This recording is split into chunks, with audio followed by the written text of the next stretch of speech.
Que Deus abençoe. Aproveitando a proximidade do Natal, estaremos hoje fazendo uma análise narrativa dos 2 primeiros capítulos do Evangelho segundo Mateus. E precisamos, primeiramente, entender qual é a organização narrativa do Evangelho segundo Mateus e qual é a sua proposta geral. O Evangelho de Mateus, ele tem a preocupação de mostrar Jesus como Messias prometido e rei. Essas são as principais preocupações do Evangelho segundo Mateus. E ele também está preocupado com uma comunidade cristã lá nos primórdios, que parte dela já é gentílica e a outra parte ainda está, digamos assim, presa aos costumes oriundos do judaísmo. É o que muitos chamam de um cristianismo helenista e um cristianismo palestinense. Se nós observarmos o Evangelho de Marcos, ele é muito mais voltado para a questão gentílica, especialmente o ambiente romano, embora não necessariamente tenha sido escrito exclusivamente para os romanos. Assim como o Evangelho de Mateus, ao contrário do que se costumava dizer, ele não foi escrito exclusivamente para os judeus, mas percebendo essa dupla realidade ali atrás do cristianismo. Agora, existe sim uma preocupação de mostrar Jesus como sendo esse novo Moisés, como isso vai ser visto lá no sermão, no chamado Sermão da Montanha. E tem a preocupação também de mostrar Jesus como o pleno cumprimento das promessas do Antigo Testamento. Então, essa palavra cumprir a justiça, ser justo, aparece muitas vezes durante o Evangelho de Mateus. E pensando nisso, esse Evangelho foi estruturado de acordo com a divisão quíntupla do Pentateuco. Cada uma, são 5 partes, cada uma correspondendo a um dos livros do Pentateuco,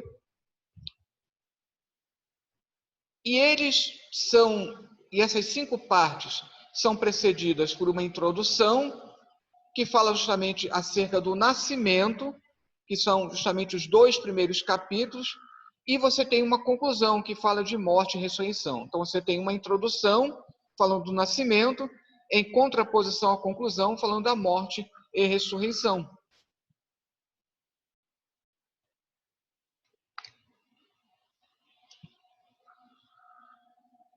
Vamos agora falar especificamente dos 2 primeiros capítulos. Mateus, nos capítulos 1º e 2º, esses 2 capítulos, eles formam uma unidade narrativa, em que você percebe a atuação do anjo do Senhor e de sonhos. Isso vai ser uma característica do Evangelho de Mateus, essa ênfase em sonhos, e especialmente aqui nestes 2 primeiros capítulos. São 3 narrativas numa trama unificada. O que é uma trama unificada? São 3 narrativas que podem ser lidas de forma independente, têm a sua existência própria, digamos assim, porém, elas estão todas relacionadas. As 2 últimas narrativas, fica até mais fácil perceber a relação. Já a primeira narrativa, nem tanto. E elas são precedidas por um preâmbulo acerca da genealogia de Jesus. Essa genealogia de Jesus, que está ali nos 17 primeiros versículos do Evangelho, lembra o livro do Gênesis, quando você tem constantemente essas genealogias, e ali, logo no primeiro versículo, você tem a palavra Gênesis, onde está a genealogia de Jesus Cristo. A palavra genealogia está traduzindo o grego Gênesis. Então você vê que desde o início está procurando entrelaçar, né, todas as tradições judaicas para mostrar que Jesus é o pleno cumprimento desde o princípio. As três narrativas, elas são o anúncio do nascimento de Jesus, o Salvador, que está ali no primeiro capítulo, versículos 18 ao 25. Depois você tem o testemunho dos magos do Oriente, que pega lá o capítulo 2, do versículo 1 ao 12. E aí depois, a vida do recém-nascido Salvador em perigo.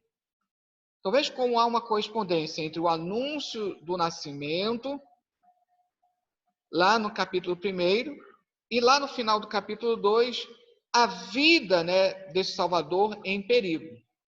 E no meio você tem o testemunho dos magos do Oriente.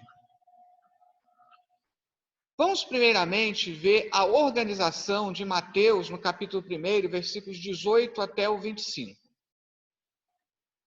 Você pode dividir em 4 partes ou até em 3, sendo que B e B' você poderia colocar numa só. Então você tem o plano de José, nos versículos 18 ao 19. Depois, a revelação a José, feita pelo anjo, que na verdade está revelando o plano de Deus. Depois, para corroborar esse anúncio do plano de Deus, você tem a citação de cumprimento, a citação escriturística, que vai ser bem característica de Mateus. E depois, a obediência de José. Então é interessante como você tem um plano de José, o plano de Deus, a citação de cumprimento e a obediência de José para que essa citação de fato se cumpra.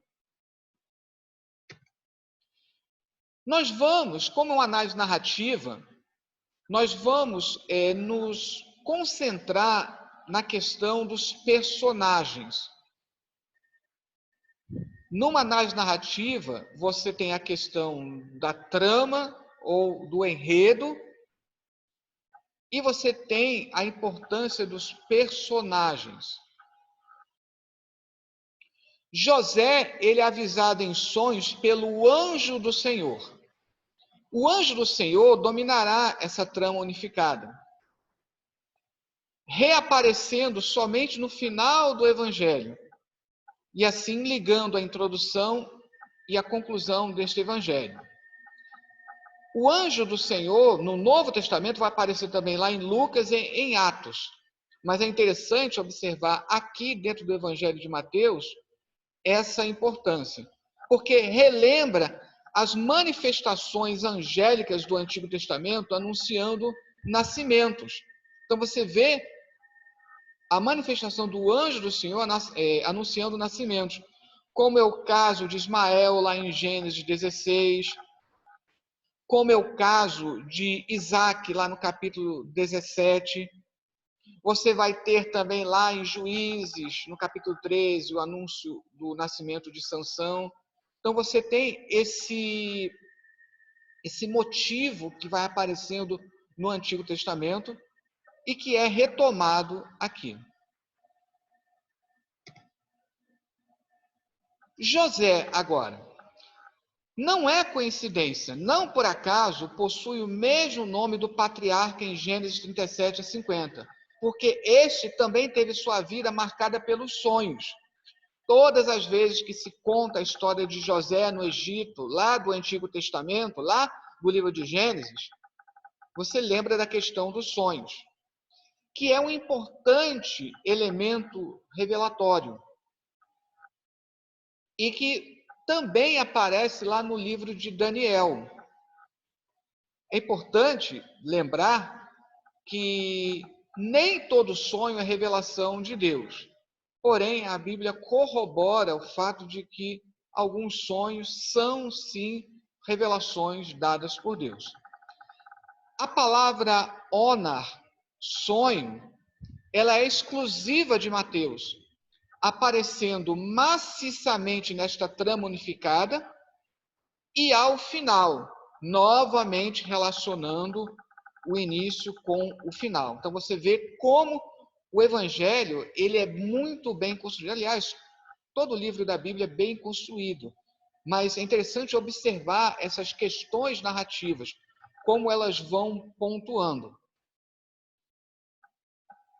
E é interessante também que lá no capítulo 27, quem tem o sonho é a mulher de Pôncio Pilatos.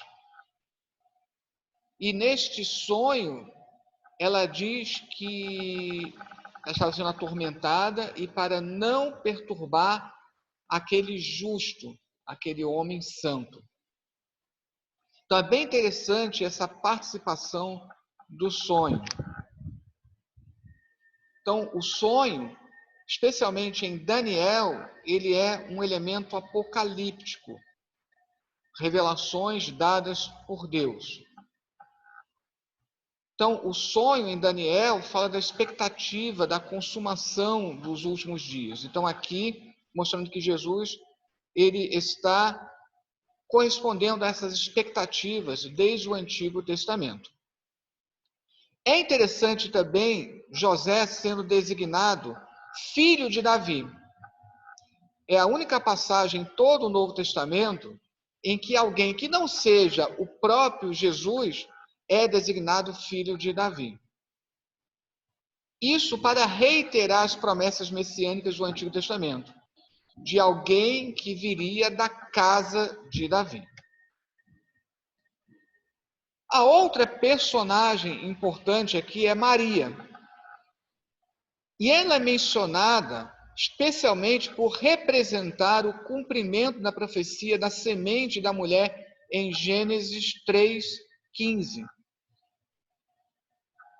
É até interessante nós lermos esta passagem, que ela é conhecida como o proto-evangelho, porque é o primeiro anúncio do evangelho, como muitos gostam de colocar.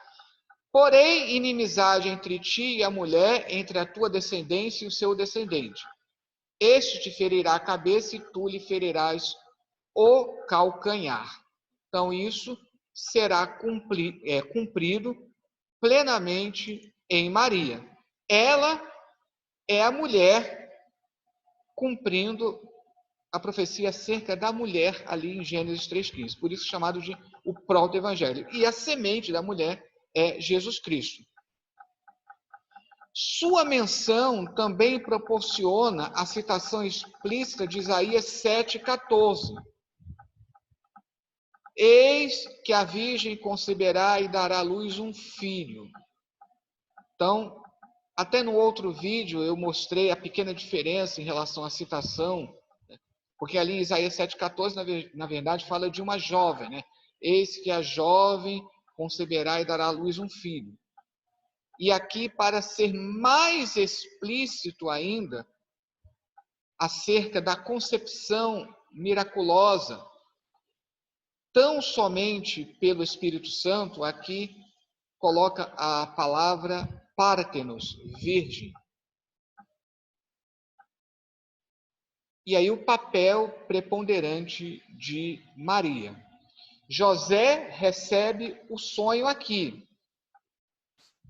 Vocês vão lembrar que em Lucas, Maria recebe também essa revelação, mas ali já há uma outra questão. Aqui, em Mateus, em primeira mão, quem recebe a revelação através do sonho é José.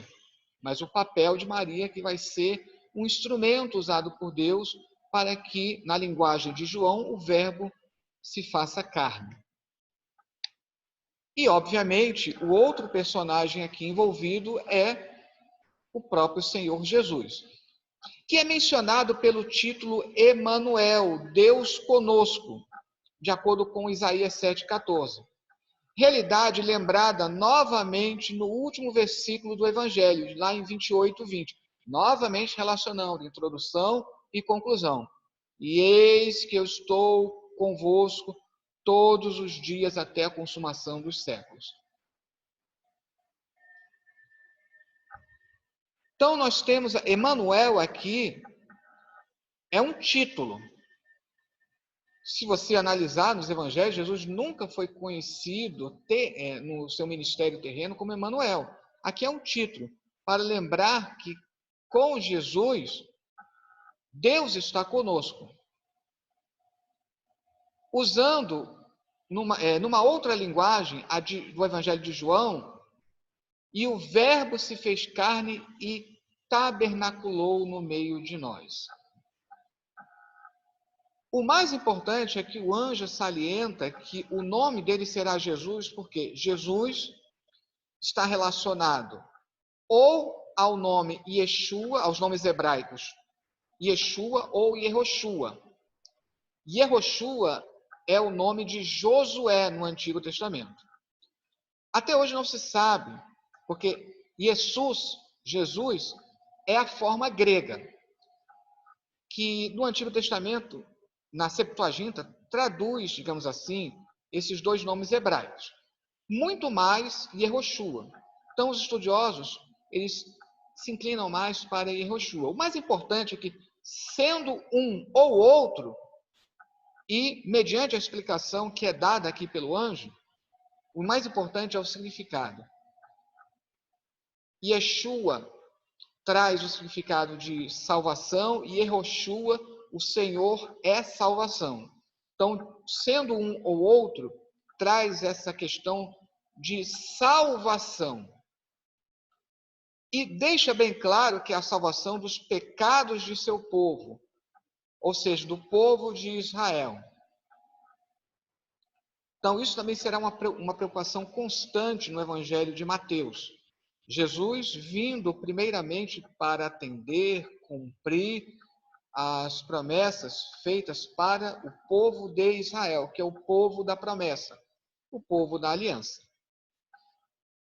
E é interessante que Isaías 7,14 é um contexto bélico em que você tem o conflito de reis, o rei Acais e, consequentemente, a linhagem davídica está em perigo, porque dois reis se aliam para tentar derrubar Acais do trono e colocar no lugar um outro que não é da linhagem de Davi. Então, ali a salvação prometida é da linhagem de Davi, mais especificamente a salvação de um rei que está em perigo. É interessante que esse contexto de Isaías capítulo 7 vai proporcionar esse link, né, esse contexto para o próximo capítulo. E, mais especificamente, da primeira narrativa desse capítulo, que pega os 12 primeiros versículos, em que você tem uma disposição tríplice. Então, primeiro, os magos procuram o novo rei, depois, a revelação a Herodes, atual rei, e como é a sua reação, e depois os magos encontram e adoram o novo rei. Então você vê que os magos procuram o novo rei, e lá no final eles encontram e adoram o novo rei. Como nós fizemos lá no primeiro capítulo, vamos fazer agora também aqui. Os personagens envolvidos aqui. Os magos são sábios vindos do Oriente. Isso é importante salientar. Magos aqui não tem relação com mágica. Magos aqui é uma palavra oriunda do persa e que fala de sábios. É porque na Pérsia, algum desses magos, nessa busca de conhecimento, nessa sabedoria adquirida, alguns se enveredavam pelo caminho da magia, como nós conhecemos hoje. Mas esses magos são sábios, não têm relação com magia. Um outro detalhe importante para entender adequadamente aqui, eles não são reis. Somente a tradição cristã posterior é que relacionou esses magos com reis. E pelo fato de lá na frente serem oferecidos 3 presentes, então se pensa em 3 reis magos. Também é uma maneira de relacionar com a tríplice divisão da humanidade, que está relacionada com os 3 filhos de Noé. E por isso até eles ganharam nomes, mas toda essa questão é uma tradição posterior. Aqui dentro do texto bíblico, eles não são reis, não são 3, são sábios vindos do Oriente. E eles representam o cumprimento do Salmo 72, no versículo 10 e no versículo 11. Vamos analisar aqui Salmo 72, no versículo 10.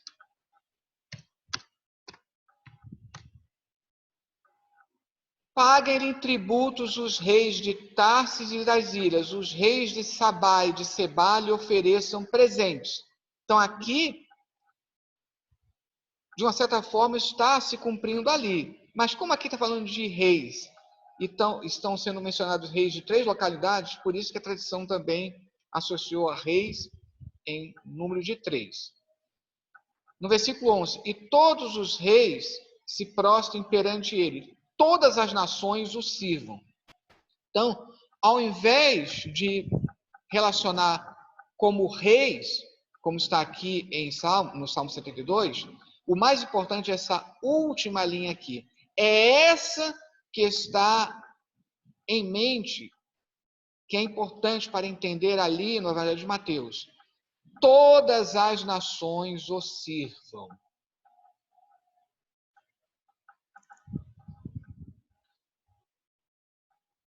A estrela representa o cumprimento de Números 24, 17. Eis que uma estrela procederá de Jacó. Então, por isso a presença da estrela ali, entendendo-se como cumprimento dessa profecia de Números 24, 17. É tão importante salientar que esses magos não são reis, porque eles estão em oposição aos outros sábios que aparecem dentro da narrativa, os principais sacerdotes e escribas, que apesar de citarem ao rei Herodes a profecia de Miqueias 5:2, e tu, Belém de Efrata, de maneira alguma é a menor das cidades de Judá. Eles não demonstram o vívido interesse, o entusiasmo dos magos, gentios que estudam não as escrituras, mas as estrelas. Então, o que proporcionou, o que a narrativa nos demonstra, embora não entre em detalhes, é que foi esse estudo das estrelas, porque muitos desses magos, esses sábios, eles eram reputados, eram famosos por estudar as estrelas. Então, como se fossem astrônomos na época. E eles não têm à sua disposição as escrituras, mas eles têm a revelação da natureza. E aqui, sutilmente, você lembra também o Salmo 19, que fala dessa revelação da natureza. Então, esses sábios, eles vêm de longe, vêm do Oriente, pela revelação da natureza para adorar o novo rei, o recém-nascido. Esses sábios judeus, os principais sacerdotes e escribas, estão ali todo o tempo, bem perto, têm à sua disposição as escrituras, mas a narrativa não enfatiza que tenha ocorrido um entusiasmo da parte deles, ao contrário do entusiasmo demonstrado pelos magos. É essa contraposição entre os sábios do Oriente e os sábios judeus que é importante aqui. Ao mesmo tempo, os magos também estão em oposição à reação do povo judeu como um todo. Enquanto os magos, você lê lá na frente, enquanto eles alegraram-se com grande e imensa alegria, aqui eu coloquei exatamente como está o texto grego, porque é a típica hipérbole do pensamento hebraico, né? Alegraram-se com grande e imensa alegria. É para descrever o quanto eles estavam alegres por encontrar esse novo rei. Já o povo demonstrou apenas uma inquietação, independente da fonte dessa inquietação. O verbo tarasso, que é utilizado ali, também pode significar oferecer. É interessante isso. O mesmo verbo que fala da inquietação, e você não sabe exatamente qual é a fonte da inquietação, eles estavam com medo da reação de Herodes, já que Herodes era famoso por sua crueldade, e que vai se evidenciar na narrativa seguinte. E eles estavam inquietos porque eles sabiam que a profecia estava se cumprindo, mas sabiam que tinham um rei cruel no trono. Como iria acontecer isso? O mais interessante é que, mais uma vez, há uma contraposição. Os magos, eles oferecem presente. E a palavra tarasso, ela também pode significar oferecer. Só que enquanto os magos oferecem presentes, os judeus, eles oferecem ao novo rei apenas uma inquietação, ao invés de alegria.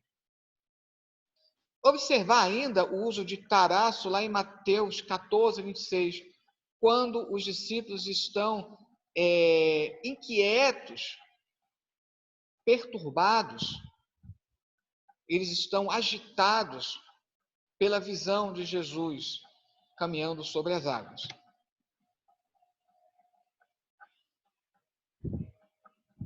Os magos, eles não são reis, porque aqui você tem uma oposição de dois reis. O rei Herodes e o novo rei Jesus.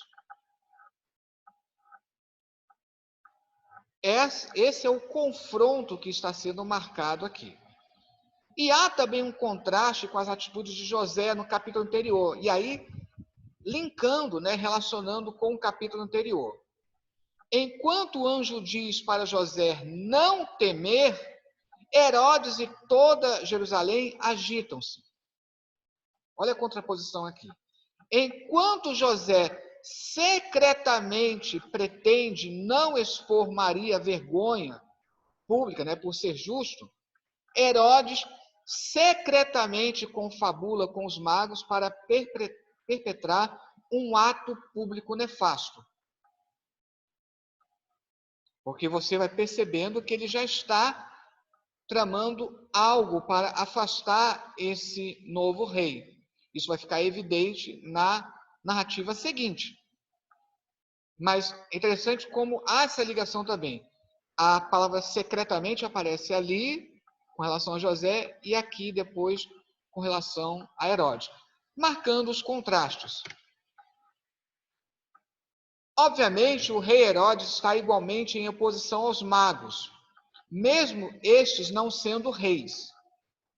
Os magos desejam adorar Jesus sinceramente, enquanto Herodes falsamente. Herodes, mesmo tendo à sua disposição as escrituras, precisou perguntar sobre o Cristo ungido, aos escribas, enquanto para os magos bastava a estrela, o testemunho da obra criada. Agora, ambos não tiveram a revelação de anjo. Em toda essa trama unificada, o anjo só vai reaparecer de novo para José na última narrativa. Mas os magos foram avisados em sonho como José. Eles só não tiveram uma manifestação do anjo do Senhor. E aqui é bom lembrar que eles são gentios, são avisados em sonho, sem a manifestação do anjo do Senhor. Lá no final do Evangelho, a mulher de Pôncio Pilatos também será avisada em sonhos, mas não há menção do anjo do Senhor. Agora vamos à organização do capítulo 2, dos versículos 13 ao 23. Mais uma vez, nós temos uma disposição tríplice. Então é interessante que aquela primeira narrativa, você pode considerar também uma disposição tríplice, e aí nós teríamos 3 narrativas e cada uma podendo ser dividida em 3. Então aqui nós temos a fuga para o Egito, no capítulo 2, versículos 13 ao 15. Lá no meio, você tem Herodes procurando exterminar o novo rei, e aí termina o retorno do Egito. Então você tem a fuga para o Egito e depois o retorno do Egito. Se nas outras narrativas nós analisamos os personagens, aqui nós precisamos analisar a trama em si. A fuga para o Egito é uma reencenação da descida dos israelitas ao Egito, lá no livro de Gênesis, cuja promessa de libertação dali é mencionada em Oséias 11:1. Do Egito chamei o meu filho. Só que ali, quem é o filho, lá em Oséias? É simbolicamente Israel. Israel está sendo simbolicamente chamado de filho. E em Mateus, a passagem ela será reinterpretada para ser aplicada a Jesus, o Filho de Deus por excelência. Isso é bem típico de Mateus. Ele faz muitas reinterpretações, novas aplicações das profecias bíblicas. Então, para aqueles que estranham, mas então o contexto ali no Antigo Testamento é um, aqui é outro. Eu costumo falar da dupla aplicação da profecia. Você tem um primeiro nível, que está lá no Antigo Testamento, que não anula o segundo, que é explicado somente no Novo Testamento. Vale salientar que é somente aqui e em Gênesis 46:3 que há uma ordem explícita de Deus para se descer ao Egito. São as únicas 2 passagens de toda a Bíblia em que há uma ordem divina para descer ao Egito. Porque em todos os demais contextos há uma proibição. Em Gênesis 26:2, por exemplo, Deus fala claramente para Isaac: não desças ao Egito. E você também tem citações ali em Deuteronômio: nunca mais retornarão ao Egito. Jeremias também tem essa preocupação e assim por diante. A matança dos inocentes, se ali, estamos voltando aqui, se a fuga para o Egito reencena a descida dos israelitas ao Egito, lá no final do livro de Gênesis, a matança dos inocentes reencena a ordem de Faraó para matar os meninos recém-nascidos hebreus, lá em Êxodo 1:22. Ou seja, assim Jesus é apresentado como um novo Moisés. A exemplo que nós já vemos em Mateus 5, nos versículos 1 e 2. Jesus subindo a uma montanha e prestes a fazer declarações, ensinando o povo. Essa subida de Jesus ao monte lembra a subida de Moisés ao Monte Sinai. E com a citação de Jeremias 31:15, quando fala de Raquel, do pranto em Ramá, de Raquel chorando pelos seus filhos, porque eles não mais existem, também reencena o cativeiro da Babilônia, porque ali o contexto em Jeremias está falando do cativeiro da Babilônia. Raquel, representando simbolicamente a mãe da nação, chorando porque seus filhos estão no cativeiro, não estão mais no território de Israel. Só que aqui, nova reinterpretação. O lamento aqui está sendo aplicado, o lamento de Raquel é comparado, como mãe, Raquel enquanto mãe, é aplicada ao lamento de todas as mães dos inocentes, ao invés das mães dos deportados, como está lá em Jeremias. Então, de uma só tacada, ele fez aqui uma reencenação do contexto lá do Êxodo e aqui do cativeiro. Porque o cativeiro da Babilônia também não deixa de ser uma espécie de reencenação do cativeiro lá no Egito. Nós temos outras similaridades com os motivos do Êxodo. Você tem lá Êxodo, Mateus 2, capítulo 2, versículos 13 e 14, fazendo uma correspondência com Êxodo 2:15. Então, lendo aqui em Êxodo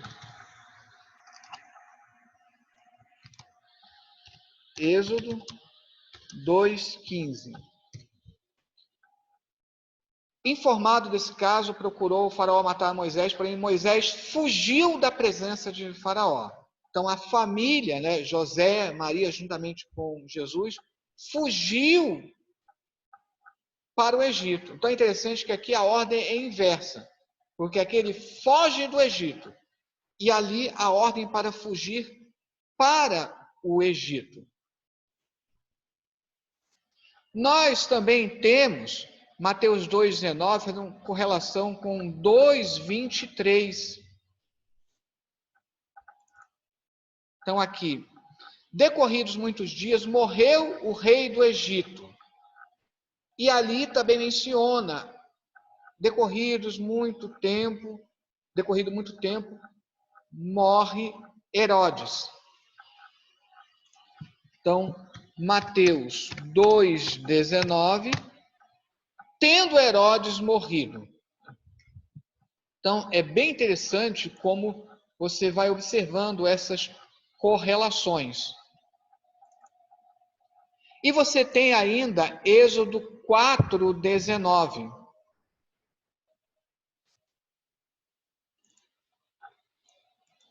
Êxodo 4:19. Disse também o Senhor a Moisés em Midian: vai, torna para o Egito, porque são mortos todos os que procuravam tirar-te a vida. E aí nós vamos ler lá em Mateus 2:20. Veja como é uma citação. Um vídeo que eu já tinha gravado antes sobre o uso do Antigo Testamento pelo Novo, você vê que até a ordem das palavras é semelhante. Dispõe-te, toma o menino e sua mãe e vai para a terra de Israel, porque já morreram os que atentavam contra a vida do menino. Apenas o sentido é contrário. Moisés foge do Egito e depois ele retorna para o Egito. José, juntamente com Maria e o menino Jesus, fogem do território de Israel e agora retornam para a terra de Israel. Esse retorno, essa saída da terra de Israel e o retorno, também representa a ida para o cativeiro e o retorno do cativeiro. Então, o retorno do Egito representa tanto a libertação do Egito, quanto o retorno do cativeiro da Babilônia. E essa libertação apresenta um roteiro geográfico feito por Jesus. Israel, Galileia e Nazaré, do geral para o particular. Porque ele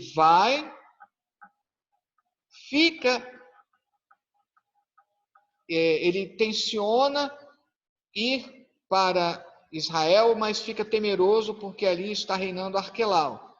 Então, o anjo o orienta para então ir na Galileia e ficar mais especificamente na cidade de Nazaré. A menção de Nazaré proporciona outra citação escriturística, provavelmente de Isaías 11:1. Eu já falei até num outro vídeo, num vídeo anterior, que não existe certeza, porque ali é uma das menções curiosas, enigmáticas de Mateus. Mas é interessante que, se essa menção é de fato de Isaías capítulo 11, versículo 1, já citei num outro vídeo, mas eu vou repetir aqui, até dada a importância. Do tronco de Jessé sairá um rebento, e das suas raízes um renovo. Rebento aqui traduz justamente a palavra hebraica netzer, aqui netzer, cuja raiz tem as mesmas consoantes da palavra Nazaré e, consequentemente, Nazareno. Então, por isso que é considerada a passagem preferida, como citada ali. Embora, provavelmente, Mateus está tendo uma ideia geral de várias passagens, porque ele fala escrito nos profetas. Ele usa o plural. Mas, seja como for, é interessante que Isaías 11:1 certamente é uma das passagens pensadas aqui. Talvez não a única. Mas aí completa o ciclo. E aí você percebe como essa narrativa, como essas três narrativas, elas estão todas relacionadas, formando essa grande introdução ao Evangelho. Começou ali com Isaías 7,14, lá na passagem que é feita a revelação a José, e agora também termina em Isaías, uma outra passagem. E você percebe como nessa terceira e última narrativa, toda a história de Israel ela foi revisitada. A permanência no Egito, o episódio do Êxodo, o cativeiro e o retorno do cativeiro. Se você perceber que lá no capítulo 1, aquela genealogia remonta ao livro de Gênesis, esses dois capítulos revisitaram não somente a história de Israel, mas toda a história da humanidade. Ou seja, qual é a mensagem? Jesus ele veio como rei para cumprir as profecias para Israel, mas ele não é rei somente de Israel. Ele veio como rei para toda a humanidade. Daí a importância da menção desses magos, desses sábios vindos do Oriente, são gentios, que vêm prestar homenagem, que vêm adorar o novo Rei Jesus. E aqui eu coloco, então, uma bibliografia básica. Eu peguei muitas informações somente desse primeiro livro, em que, observe, é um comentário apenas dos 13 primeiros capítulos de Mateus. Depois nós temos essa coleção que foi traduzida em português, da editora Cultura Cristã, e você tem esse último, que é mais restrito ainda, só pega os 7 primeiros capítulos de Mateus, que é da coleção Hermeneia. Então, a primeira é chamada coleção Word Bíblico, que é uma das melhores coleções de comentários bíblicos. E essa última é de uma outra coleção chamada Hermeneia. Que Deus abençoe e, aproveitando aqui, desejar um Feliz Natal e que o próximo ano seja um ano abençoado para todos.